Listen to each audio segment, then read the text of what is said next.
In Indian mythology, there is a monkey demigod called Hanuman, who was the inspiration for the attack Bajrangan, which defeated Kaido. When Hanuman was a child, he saw the sun and mistook it for a fruit and tried to eat it and failed. But what if Luffy sees the mother flame and eats it? So I was aware of the Hanuman connection. As soon as Bajrangan happened against Kaido, the internet was all over that. But I am very intrigued by the idea of Luffy eating the mother flame, because it's plausible. I can't think of any reason why he wouldn't accidentally eat it. That's just what Luffy does. And maybe that could be the key to perfecting Gear 5th and bringing Luffy to his final form. Currently, Gear 5th is unstoppable until it gets stopped by Luffy running out of fuel, and then he needs to go and eat some pea sharks. His energy does seem to return quite quickly. As shown in this chapter, he is straight back into Gear 5th after a couple of minutes at most, but continuously powered down and needing to eat probably isn't a great solution. So imagine a situation where Luffy powers down and is so desperately hungry that he will eat anything in sight, and then what's that? Somehow a mother flame. Another thing is that Luffy needs something that is capable of damaging the elders, and that power could be the mother flame, which channeled through Luffy could transform him into a much more literal sun god and vanquish the assorted evils of the world in the most cartoonish and hilarious way possible. You can see a drawing on the NL's moon journey that resembles the mother flame tank. So I believe what this is referring to is the cover of chapter 472, where if we look up, there is a potential funky flame-like object encased within this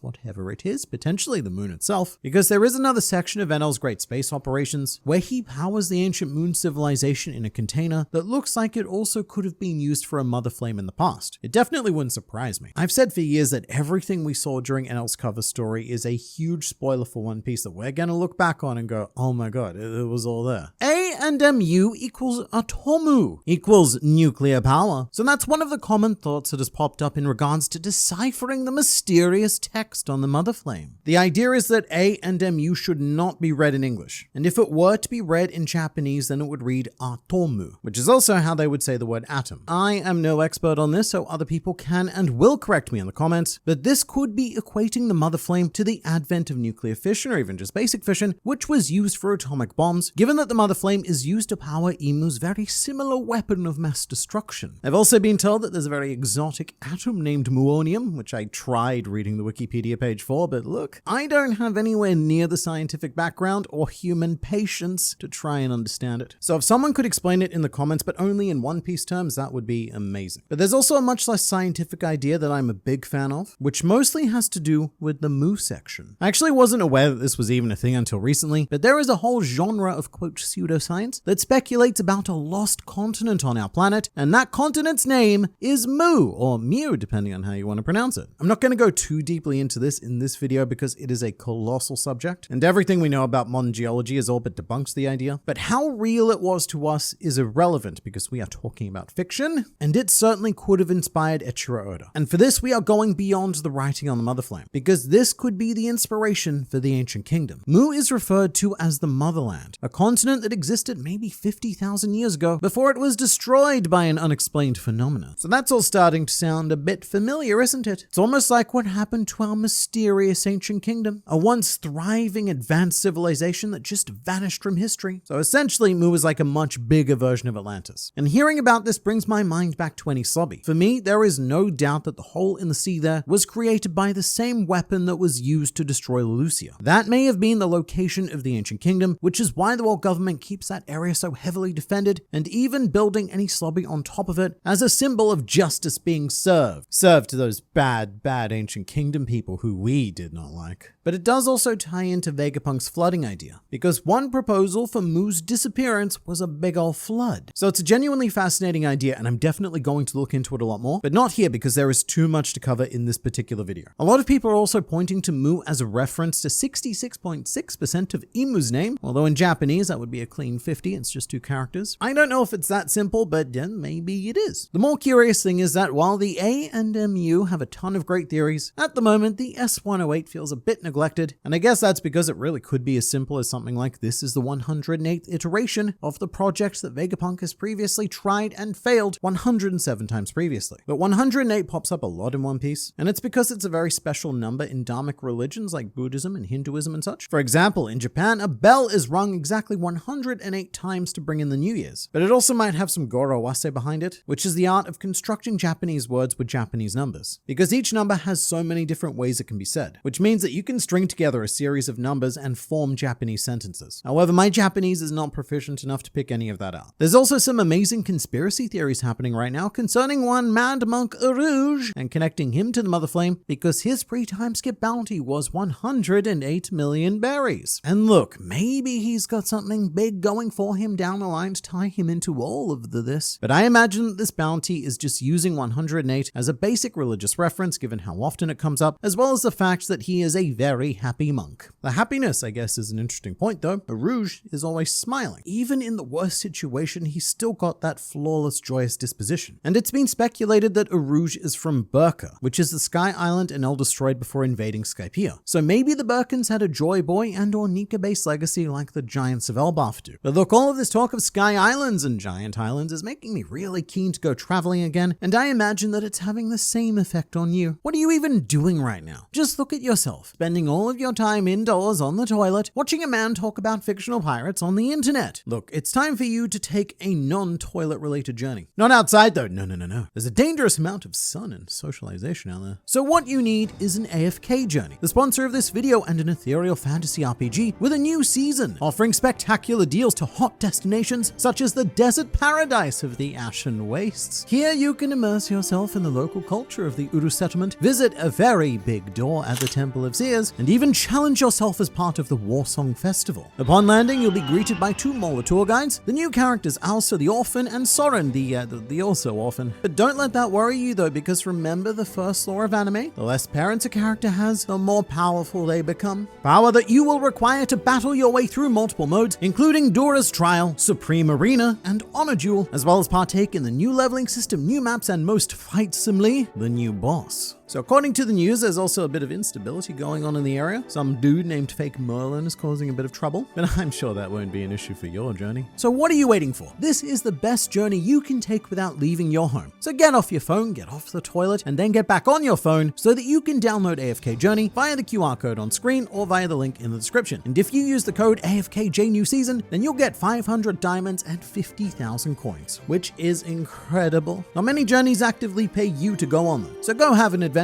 but for now it's back to you, me. It's almost poetic how the only island/arc that didn't get a callback was Skypiea, considering they're the safest from the flood. So there's a couple of things I'd say to that. The first is that Skypiea is completely isolated from the rest of the world. They don't have the technology to receive Vegapunk's message, nor do they have any idea who he, or indeed anyone dwelling on the Blue Sea is and or are. Although I guess you could say the same thing about Elbaf, and yet we still got a cameo from Sol. But also Vegapunk has a connection to Elbaf and probably could have slipped them some nice technology under the table. We also have yet to see Wano outside of the cover story, and I'm not sure I expect to because they're in the same situation. There's no way they could have any idea what's happening in the world right now due to their isolation. They might not even have noticed the sea levels rising by a meter because Wano by default is already hundreds of meters above the water. But also, we're not done here yet. I don't think that these are all of the reactions we're going to see. Vegapunk still has a bit of a story to tell, and if we do see the isolated locations like Skypiea and Wano, then it might be because they are part of Vegapunk's story. Joy Boy definitely has a strong connection to Wano and a potential relationship with the history of Skypiea as well. It's also important to note that Skypiea is not the only sky island in the world, and what I would love to see is a reaction from the old men on Wetheria, where Nami was sent during the time skip, because studying weather and sea levels and geography, that's their thing. Even though they're in no danger of flooding, this should interest them more than most. And something I didn't mention in the chapter review is that we also got to see the glorious Tonjit from Long Ring Long Land, which are a series of islands already affected by rising waters. So he must be hearing all of this and thinking, mate, I had the right idea. I need to get me some bigger stilts. It's all starting to make sense why Shanks has no devil fruit users on his crew. True. If Shanks did know about this flooding business, then carefully curating and discriminating against devil fruit users was a pretty solid plan. Once the world does flood, every other emperor is screwed. But then in March, I guess, swim the red hair pirates casually backstroking their way into global dominance. And you know what? The one time that Shanks did invite a devil fruit user to join him, apart from Buggy at the very beginning, but the one time I was thinking of right now was Marco, who also would have been unaffected because he can use his bird skills to fly. So I don't know, maybe there's something to this. It's always been unclear how much Shanks knows about what Roger learned. He could know everything, he could know nothing. He could know a few things, but not everything. We don't know. And maybe neither does he. But speaking of, Roger also had a crew of no fruit users except for Buggy, although I can't imagine that was on purpose. Hoi Voi is not real. I agree. Joy Boy will be the pirate with the eye patch that Oda has been referring to. So in case you're unaware, here's a very strange thing about One Piece. It is a series about pirates. And in over 1,000 chapters and in the thousands of pirates we've seen in the series, none of them have ever been shown wearing an eye patch, which is arguably the most iconic feature of a pirate. And this is by design, because in 2007, Oda revealed that his secret, now not so secret, behind the scenes policy was that no eye patches were allowed. And this is because he has plans for a pirate with an eye patch to appear in the final phase of One Piece. He also added that he was itching to draw that character as soon as possible, which he now said 17 years ago, so that is a very unscratched itch. Oda also makes it very clear that he doesn't dislike eye patches. In fact, he loves them so much that he is reserving that element for a very special someone. And I do think that Joy Boy is a strong candidate to be that someone, especially now that he's being labeled as the first pirate. Surely if he's the first, then he will have that classic iconic element. Throughout the years, I've also speculated that this could be a character we've met already, like final form Blackbeard or perhaps a final design of Luffy, having sustained an injury fighting against a powerful opponent like Blackbeard, which would explain why no one wears an eye patch right now, because Luffy hasn't made it fashionable yet. Sort of like how kids all over the world now starting to want to wear straw hats, or the kids from Zoro's village are all trying to imitate his three-sword style. And the reason why I think that is because in Oda's eye patch message, he mentions part of the idea of One Piece was being a story about how a boy goes on to become the stereotypical pirate we all see in our minds whenever we think of the word. But the eye patch pirate could also be both Luffy and Joy Boy. They're kind of the same thing. I mean, Luffy's inherited everything else from him, so why not an eye patch as well? If Imu's order to turn the Lucia into a crater was what caused the sea levels to rise, then how did Vegapunk predict it? Alright, so I'm just going to read the reply to this comment verbatim because I think it's a fantastic answer. I'd bet it has a cooldown, and Imu spams that cooldown. The thought process being that Vegapunk, he has studied historical rise of sea levels, and he has noticed an alarming trend, and therefore also knew that we're due for another right about tomorrow. Or his equipment could have picked up on the movement of Imu's weapon and predicted its intended course, which would be pretty rough, because that would mean that he knew what was going to happen, probably where it was going to happen, and decided to warn no one. So right now, I'm choosing to believe the former, that Vegapunk has a deeper yet vaguer predictive model. And you know what? Imu might even have a habit of doing this like once a year, and that could be what causes phenomena like Aqua Laguna and such. One fun fact about Soul's laughter is that in Japanese, it's written in katakana. That is a very good point. And this commenter also went on to point out that Luffy's laugh is written in hiragana, which is meant for native Japanese words. So the reason why this could be important is because of a connection I drew in the last video. The idea that Soul's could be a remnant left by Joy Boy, the ability for the world to laugh in the worst situations, which is very similar to Luffy's personal laugh being shi, and Soul's laugh being in katakana reinforces this, because katakana indicates loanword, not always but usually. So it could imply that Soul is borrowing this word or borrowing the laugh, whereas Luffy, who is the Joy Boy, owns the laugh, so he uses hiragana. But then again, this is a very basic interpretation of Japanese that probably lacks a lot of cultural nuance, so take that for what you will. Could be a translation mishap, but I find it interesting that on the last panel, Vegapunk talks about Joy Boy and Nika as if they were separate people. That's because I believe they are. It does get a bit convoluted because you got your Luffy, your Joy Boy, and your Nika, and they're all kind of smushed together in a big glob of sunny goodness. But Luffy lives now, Joy Boy lived between 800 to 900 years ago, whereas the sun god Nika is far older than either of them, and may not have even existed to begin with. That's how old he is. Something that has been weaved into the fabric of Elbaphian culture for thousands of years, and so there's really no telling just how far back this history goes. Even Joy Boy could be a comparatively recent reincarnation of Nika in the grand scheme of things. And maybe just hearing the story of Joy Boy isn't going to end our deep dive. And once we get to Elbaf, we will go even further back and hear the legend of Nika. Saturn definitely not holding up as a man of science. I mean, yeah, you've got the quote, warrior god of science, resorting to whacking electronics with a stick. It's very unscience actually, like reverting all the way back to caveman.